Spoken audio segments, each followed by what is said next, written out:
안녕하십니까. 시청자 여러분.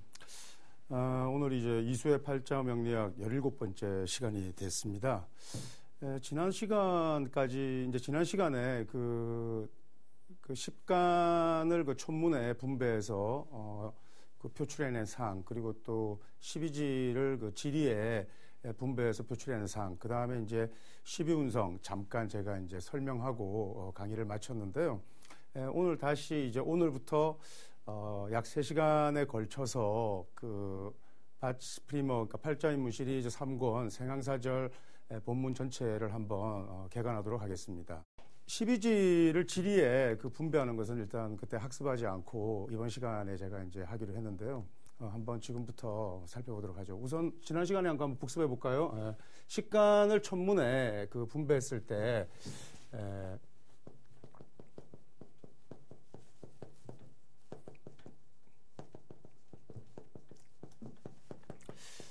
3명통에서 이제 그 언급된 거에 의하면은 그 간목은 이제 우레에 비유한다고 이렇게 천문에 봤을 때 우레에 비유한다고 했습니다.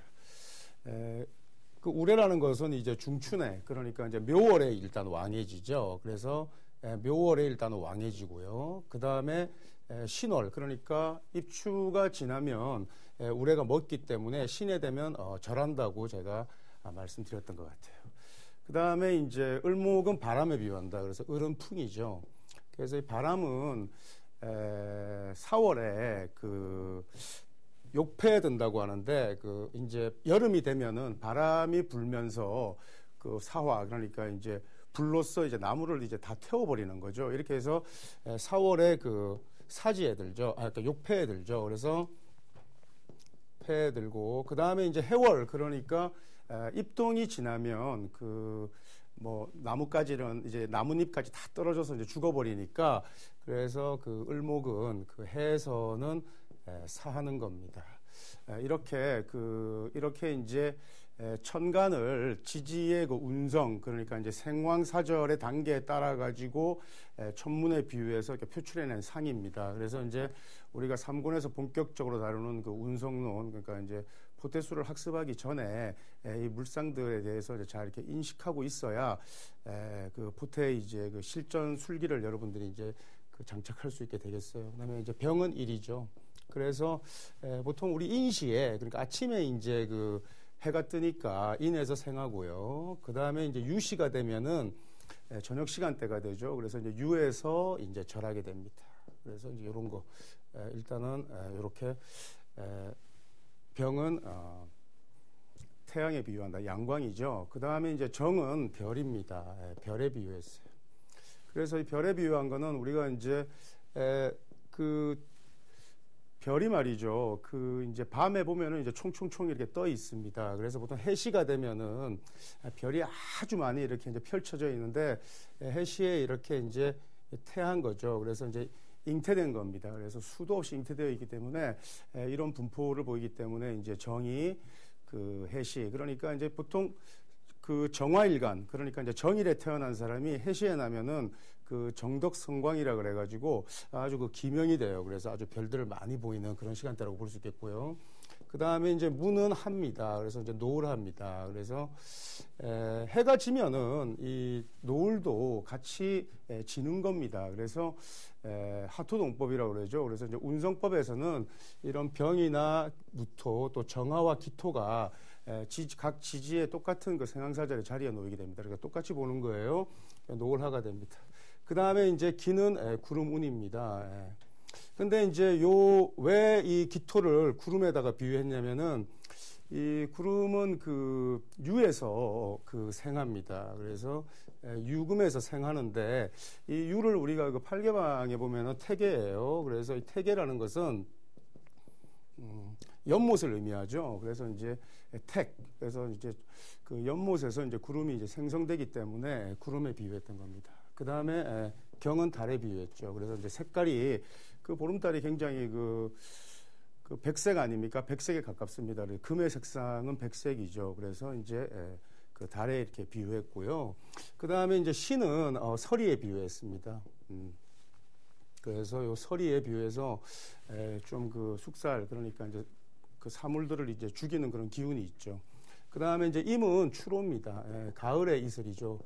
가을의 이슬이라는 거는 그 춘로와 달리, 봄의 이슬하고 달리, 만물을 이렇게 그 제압하고 이렇게 그 숙살합니다. 죽이는 그런 기운이 있죠. 그리고 이 개수는 춘님입니다. 그래서 봄철에 장마에 비유했죠. 그래서 이런 식으로 그 십간을 천문에 분배했던 거 여러분들 한번 학습하셨던 적이 있고요. 우선 왜 이렇게 천문에 비유했느냐? 각 천간이 각 지지에서 그런 어떤 생황사절에 어떤 기운을 그리는가, 그러니까 어떤 그 기운을 받는지를 잘 살펴가지고 고인들이 이렇게 십간에게 분배했던 겁니다. 그 다음에 이제 지지를 그 지리에 12지는 이제 십간은 이렇게 이제 그 분배해서 천문에 이렇게 분배했고요. 12지는 그 12지는 어떻게 했냐면은 그 지리에 이제 분배를 하는데 지리에 분배한 그 12지를 한번 일단 살펴보도록 하죠. 자수는 자축, 인묘, 진사, 오미, 신유, 수레. 이렇게 각각 12지는 자수는 그 묵지에 비유했어요. 묵지. 그래서 이제 묵지라는 것은 이제 검은 연못을 의미합니다. 그래서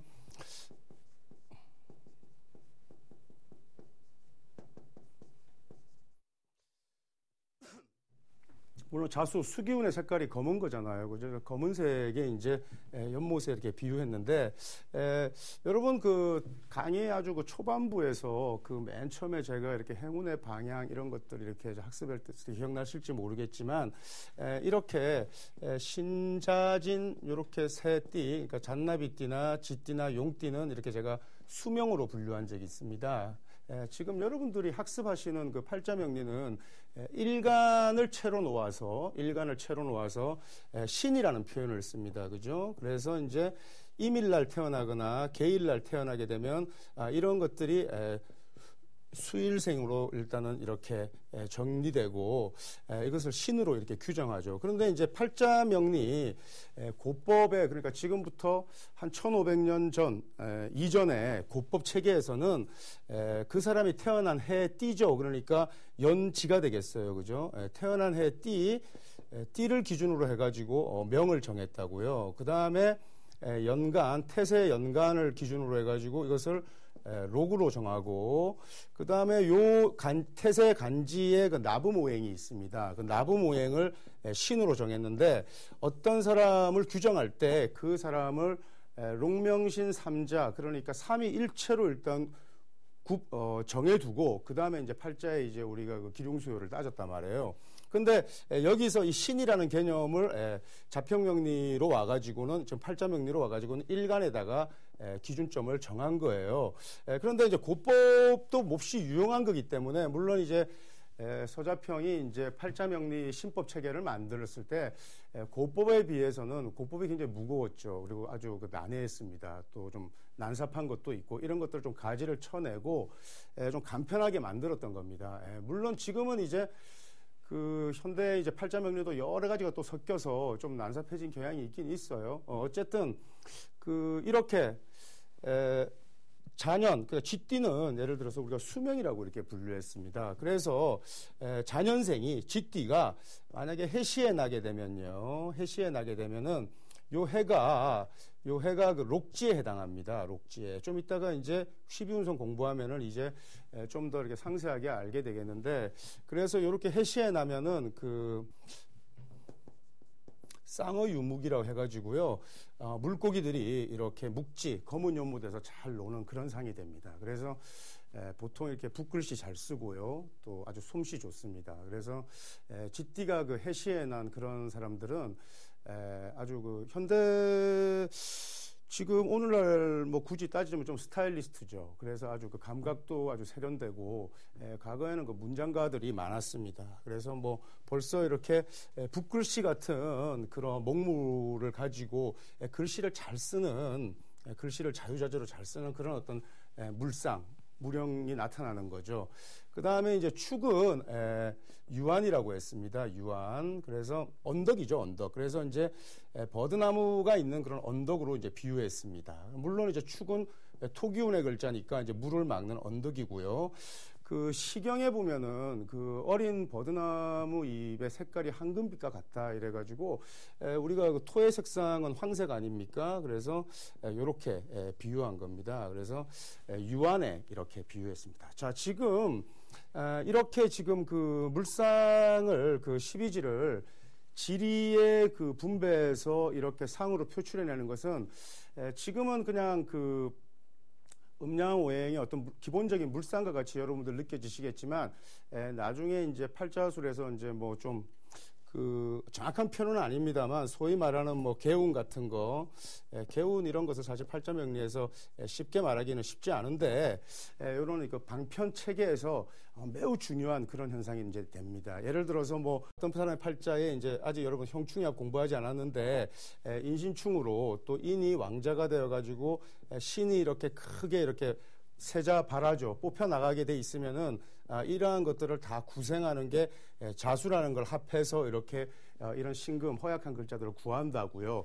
그럴 때 이 자수가 묵지의 물상을 가지고 있기 때문에 이런 사람들이 보통 서예나 붓글씨나 이런 거 하면은 몹시 그 좋아지고 팔자에서 내포하고 있는 흉의들을 해소할 수 있는 그런 방편술로 일단 이용할 수 있거든요. 그래서 요 개념들은 일단은 조금 그 흥미를 좀 관심을 가지고 잘 한번 들어보시기 바랍니다.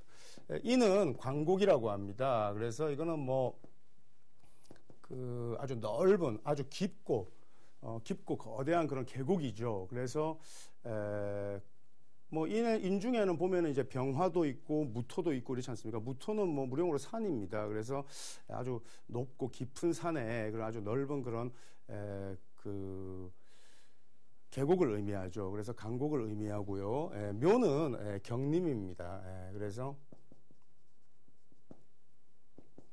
요것은 좀 이제 푸른빛을 띠는 그런 숲을 의미합니다. 묘에 이제 묘월의 중춘이니까 몹시 이제 그 나무들이 이제 싹이 돋아서 한참 푸른빛을 낼 때죠. 그래서 이제 묘는 그 경림으로 일단 봅니다.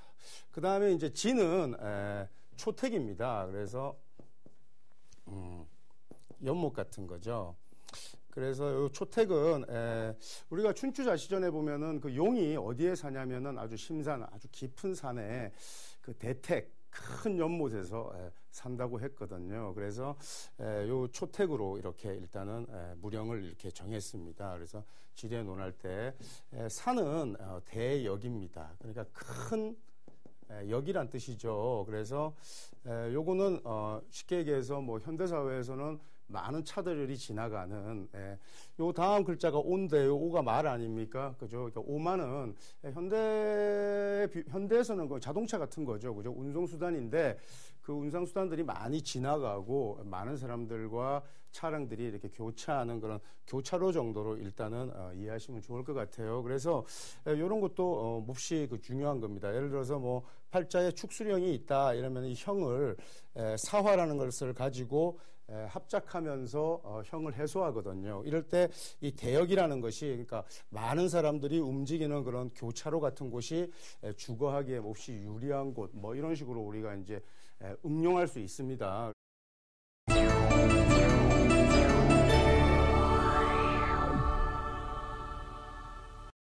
오는 봉후죠, 봉후.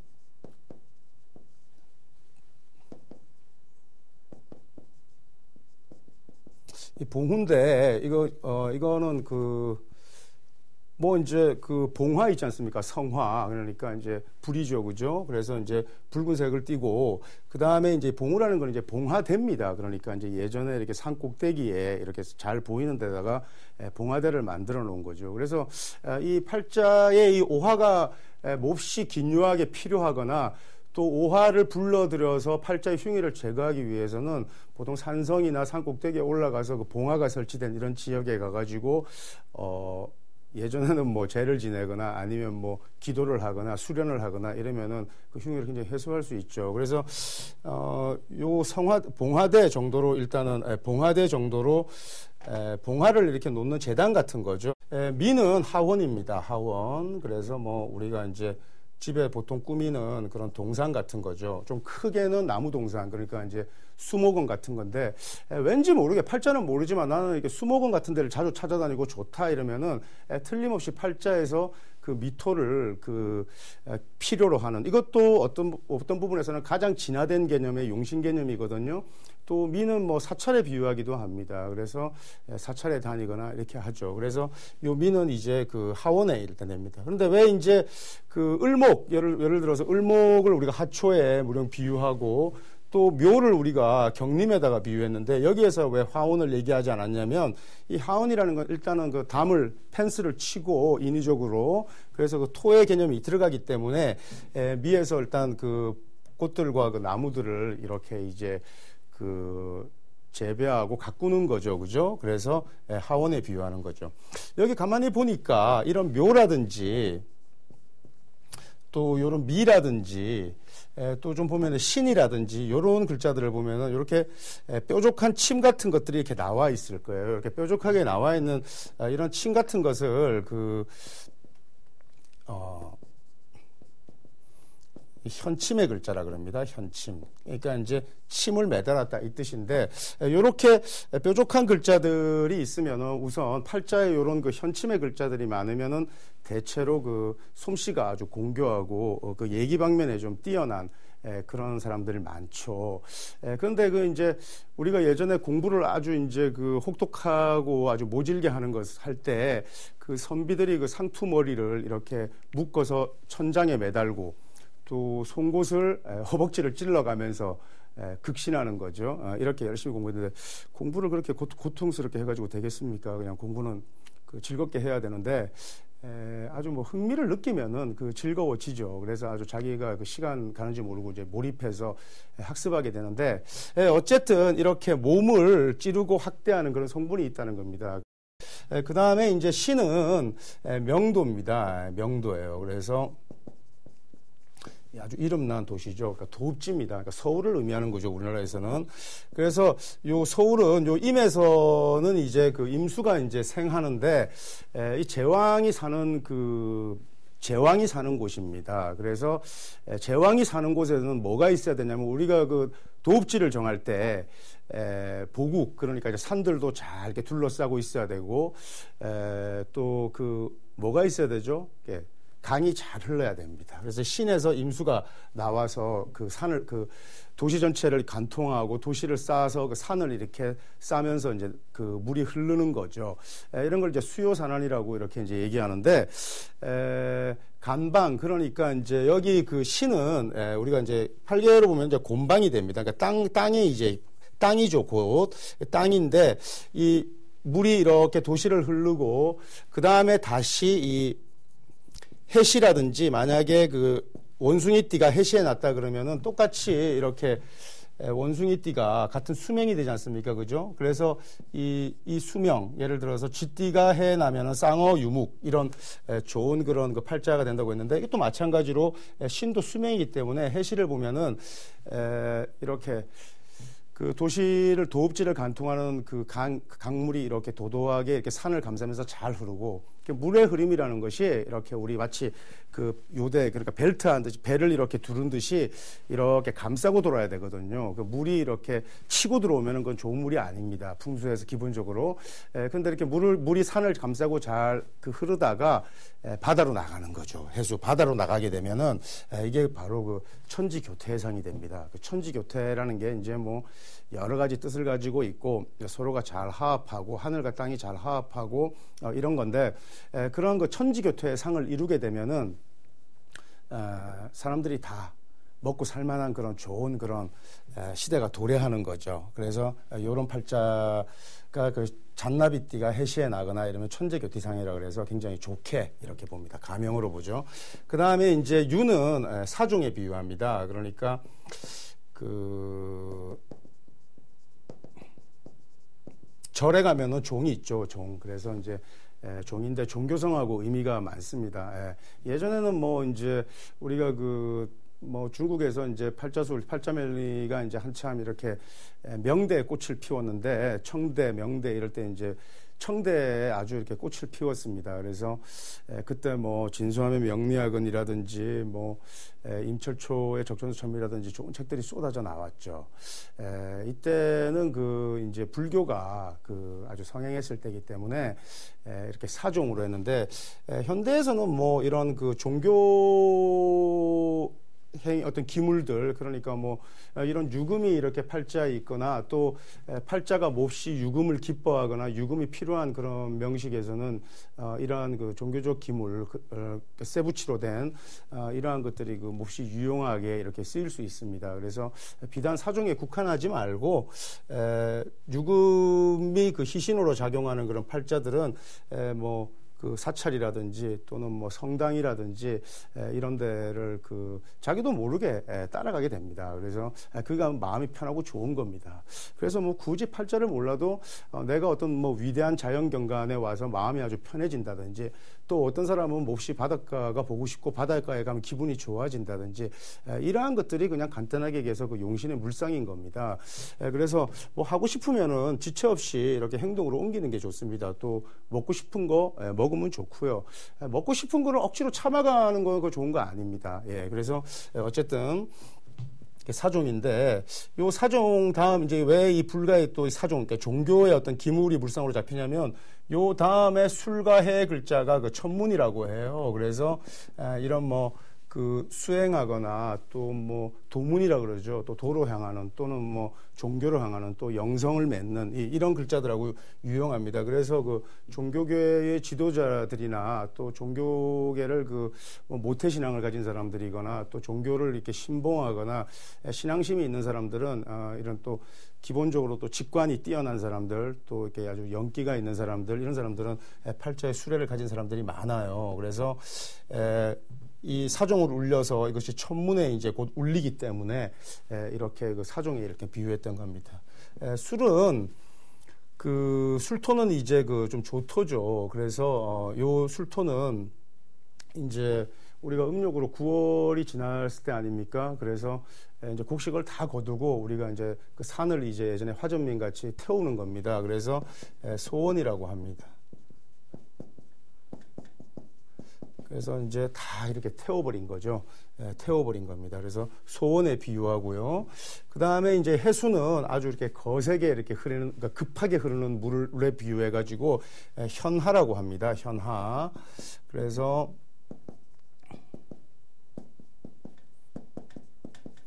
이렇게 현하에 이렇게 비유합니다. 그래서 이러한 어떤 형상들이 있는 그 장소, 또 여기서 좀 더 추상된 어떤 그런 개념의 어떤 그런 물형 이런 것들을 가지고 종래 그 생황사절 이제 우리가 그 포태술에서 그 우리가 이제 그 팔자를 이제 부족하고 이런 부분들을 우리가 보완하고 이런 방편 체계로 쓰이는 그런 물상의 최초 물상이죠. 그러니까 최초 물형이고 여기서부터 우리가 좀 더 이제 상징적인 개념들을 우리가 그 상징적인 개념들을 우리가 추상해내기 때문에 일단 이렇게 여러분들 한번 정리해 보시기 바라요. 그래서 우선 식간분배 천문에 보면은 갑은 우레고 을은 바람입니다.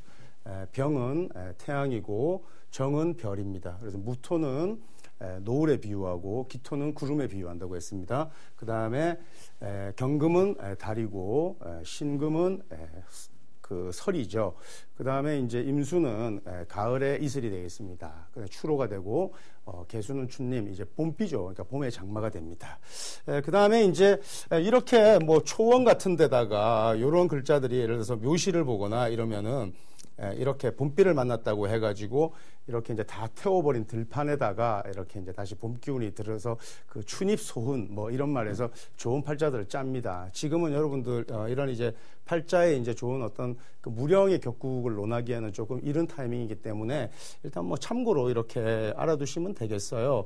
예를 들어서 뭐 인이라는 글자가 예를 들어서 뭐 진시에 났다. 호랑이띠가 진시에 나면 범이 용으로 변한 겁니다. 그러니까 용호상박의 그런 어떤 참 형세가 됩니다. 예를 들어서 또 뭐 뱀이 예를 들어서 뱀띠가 진시를 보게 되면은 그 그 화사, 그러니까 뱀이 말이죠. 변한 거죠. 뱀이 용으로 변한 격이 됩니다. 그래서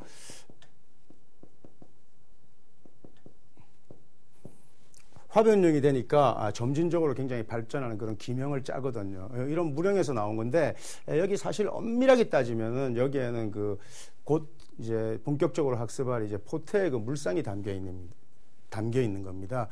그래서 자는 묵지, 그러니까 검은 연못이죠. 그러니까 검은 빛깔이 나는 축은 유안입니다. 그래서 이제 버드나무 가지가 있는 그 언덕 같은 그런 무령이고요.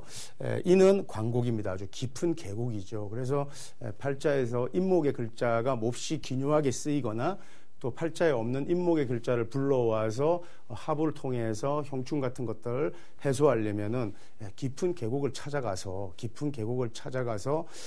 예를 들어서 그 구웅이죠. 구웅 감흥을 도모하는 겁니다. 그다음에 묘는 경림입니다. 그래서 이제 푸른 숲이고요. 푸른 옥빛이 도는 숲이죠.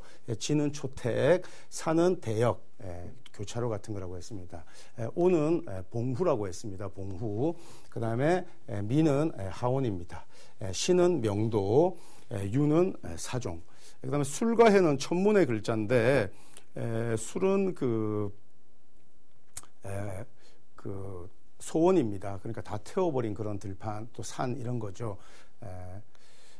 해는 그 현하, 아주 급히 흐르는 물입니다. 이렇게 일단 여러분들 정리하시면 될 것 같아요.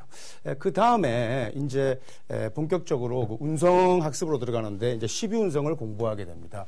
12운성은 지난번에 제가 이제 목을 기준으로 해서 각 지지의 그 생왕묘, 그러니까 이제 각 그 12단계 운기 패턴을 제가 이제 잠깐 언급하고 학습을 마쳤는데,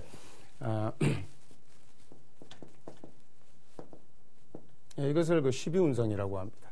이 12운성은 다른 말로 포테라고 합니다. 그래서 12운성론, 운성론 또는 이것을 예를 들어서 이제 포테라고 이렇게 이제 이제 그 12운성 단계에서 가장 그 이제 운기가 낮은 단계를 포의 단계라고 하고, 그 다음에 이제 어떤 기운이 잉태되는 단계가 태의 단계죠. 그죠? 요 두 단계의 앞글자를 따서 포테라고 합니다. 근데 이제 보통 이것은 그 팔자명리의 기약체계입니다. 팔자명리의 기약체계인데, 그러니까 보통 그 팔자술의 테크니션들은 포테술에 아주 그 능합니다.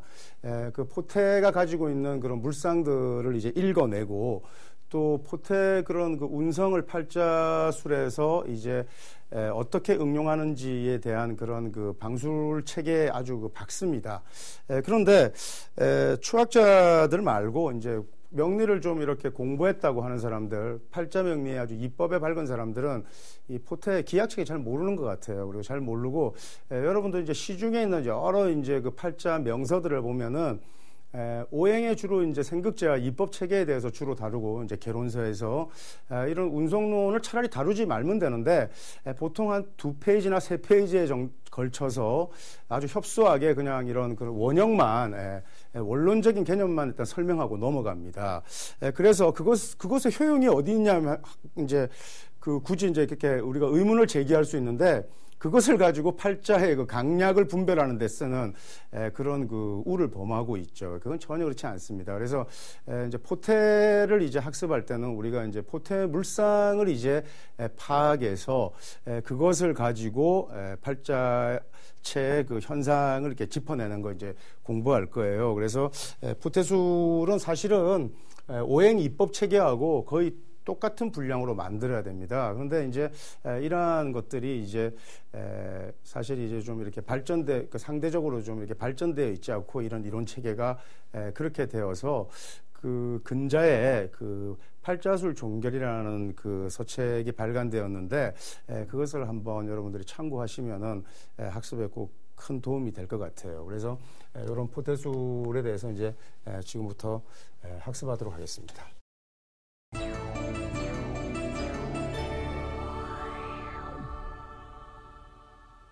일단 12운성부터 한번 학습해 보겠습니다. 자, 12운성을 공부할 때는 여러분들이 이제 이런 그 운기의 패턴에 대해서 좀 이해를 해야 됩니다. 요즘 몇 해 전에 이제 그 스펜서 존슨이라는 박사가 그 처세 와 관련된 그런 그 베스트셀러를 아주 많이 낸 세계적인 학자죠. 이분이 그 책 중에 픽스 앤 밸리라고 있습니다. 그러니까 이제 봉우리가 있고 또 이제 계곡이 있죠. 그러니까 운이라는 것은 누구나 좋아졌다가 나빠지는 게 이제 인생사니까 그 책이 뭐 이렇게 아주 얇은 책이에요. 읽기도 쉽고. 그래서 그 책을 다 읽고 나면은 이제 느끼는 게 지금 비록 뭐 삶이 좀 팍팍하고 공고해도 너무 실망하지 마라. 그러니까 절망의 끝에서 희망을 봐라.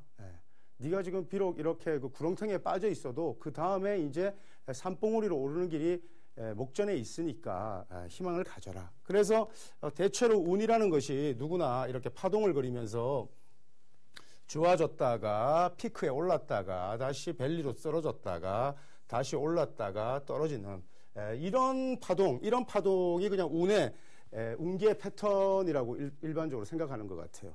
그런데 적어도 우리가 명리를 공부하면 이 운이라는 게 어떤 건지 정확하게 알아야 됩니다. 이 운이라는 것이. 운기의 속성은 어떤 사람은 이렇게 하향하다가 좀 더 추락하는 것은 뭐 날개가 없으니까 더 처박히는 사람도 있고 어떤 사람은 좀 떨어지다가 다시 정상을 회복하고 다시 어느 능선까지 오르는 사람도 있고 어떤 사람은 보통 사람보다 훨씬 더 고초를 겪었다가 다시 점핑해서 아주 이렇게 높은 단계까지 오르는 사람도 있고 어떤 사람은 도저히 회복 불능 상태로 가는 경우도 있습니다. 그러니까 운이라는 건 누구에게나 좋고 나쁘고가 일반적으로 이렇게 반복되는 게 아니라고요. 그러니까 운기의 패턴을 알아야 되는데 이 운기의 패턴을 알면 운기의 패턴에 대해서 이제 학습하는 것이 그 포테론의 그 합작 이론이라는 겁니다. 그래서 지금부터 한번 여러분들 일단 한번 학습해 볼게요.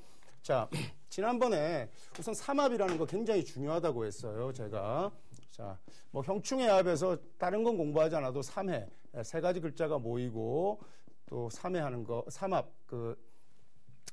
이렇게 세 글자가 모여서 합국을 이루는 거 굉장히 이제 중요시하게 이렇게 이제 제가 말씀드렸는데 예를 들어서 그 합한다라는 것은 곧 생산의 의미가 있다고요. 그래서 일음, 일양, 양과 음의 글자가 모이면은 어떤 것을 일단 생산해내죠. 생산해내기 때문에 실제적인 그 현상에서 성과 현상을 나타내려면 어떤 글자가 합해야 되는 겁니다. 합해야 그 물상이 일단 드러나는 겁니다. 그래서 우리가 화를 기준으로 했을 때는 인오술 이렇게 세 글자가 합하죠. 그죠? 그래서 이 화라는 글자, 예를 들어서 화명이라고 합시다. 예를 들어서 뭐 어떤 사람이 범띠나 말띠나 개띠라고 한다면은 자, 여기서 말하는 화명은 우리가 이제 고법 체계에서 띠를 기준으로 한 거죠. 이 사람은 인의 글자를 보면은 생하고, 오의 글자를 보면은 왕해집니다. 굉장히 기운이 왕성해지죠. 그 다음에 이제 멸합니다. 멸하는 것을 우리가 묘라고 해서 이 화의 이 고지가 됩니다. 이 화가 이제 나중에 입고되는, 그러니까 마치 무덤 속으로 들어가서 형체가 보이지 않는 이런 단계를 밟아가는데 요 세 단계를 우리가 12지지니까 12단계로 우리가 구분해서 풀어 쓴 게 12운성입니다. 자, 그러면은 화를 기준으로 해서 자, 여기 팔자명리에서는 이제 화를 기준으로 한다는 것은 일단은 병화일에 태어난 사람, 그러니까 병일간을 기준으로 해서 보는 겁니다. 그리고 그 음일간, 정일간은 그 음생양사라고 해서 그 음일간은 태기하기 때문에 똑같지 않습니다. 우선은 그러니까 병화일간, 병화일원을 우리가 기준으로 해서 한번 지지의 생황사주를 한번 살펴보겠습니다. 자, 인에서부터 한번 시작해 보죠. 인, 묘, 진, 사, 오, 미, 신, 유, 술, 해.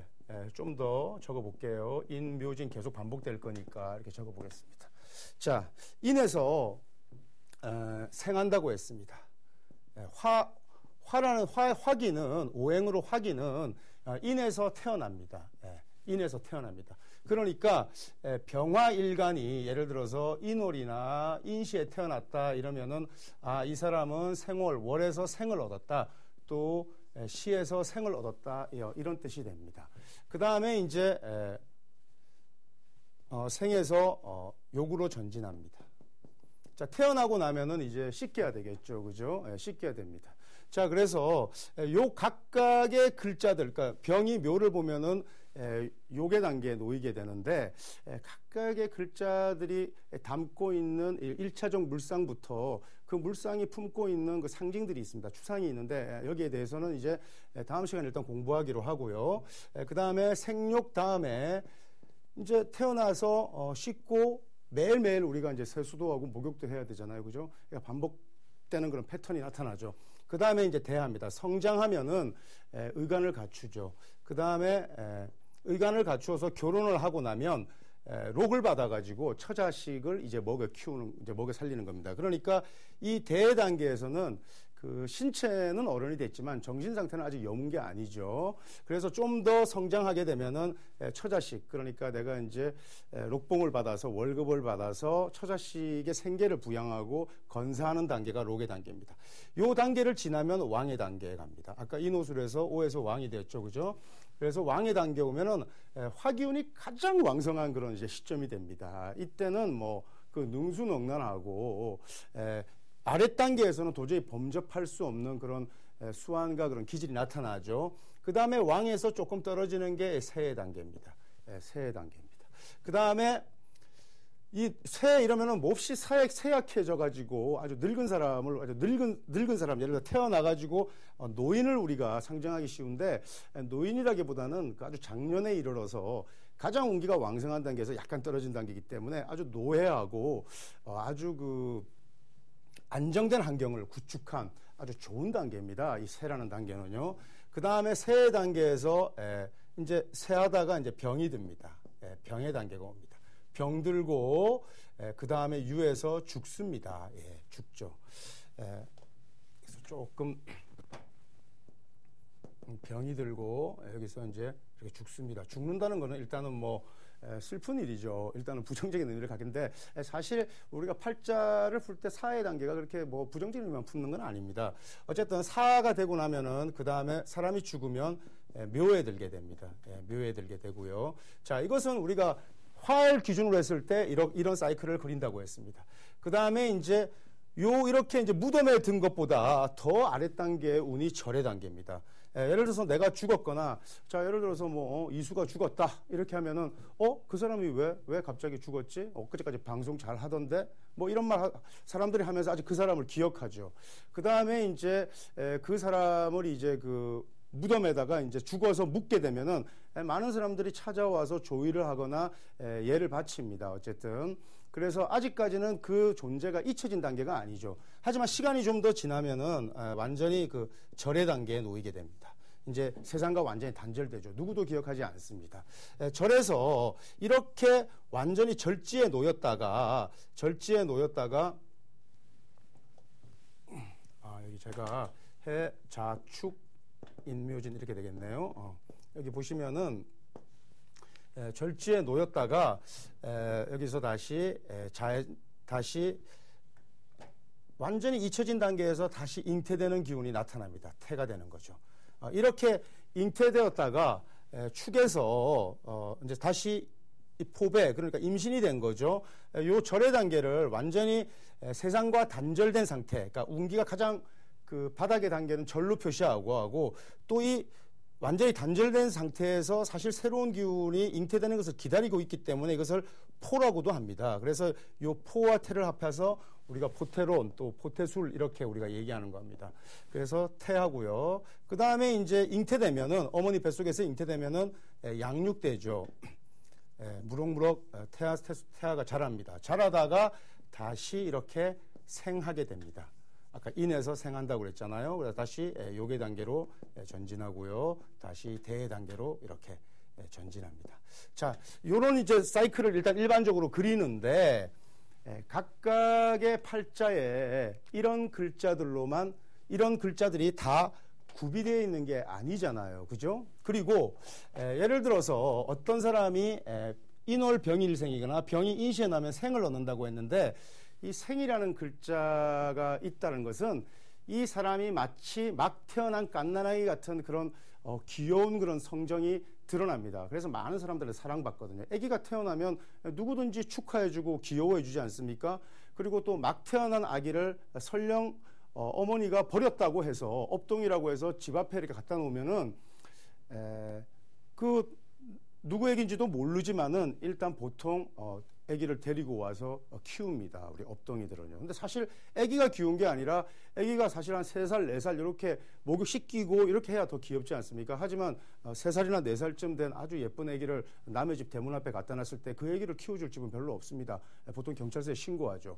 그러니까 이런 생애 글자가 있다라고 하면은 일단은 기본적으로 다른 사람들의 후원을 받게 됩니다. 그런데 누구나 이 생을 보았다고 해서 그런 현상이 일어나는 건 아니고요.